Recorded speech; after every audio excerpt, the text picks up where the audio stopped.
na lahat ang hita ng saya. Kamon na, Johnny Blaze!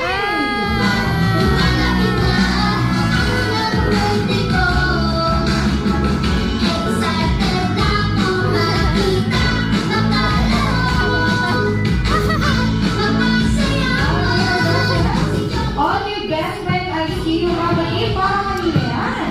Okay, syempre, kaya sa ating birthday boy na si Mateo. Okay, may Mateo.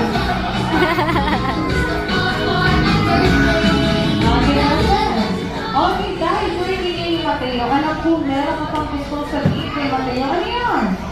Okay, sabi ni Johnny, meron siya 3 wishes para kay Mateo. Para sa unang wish, gusto ni Johnny na lumaki si Mateo na malakas at malusog like our best friend, Johnny Blaze!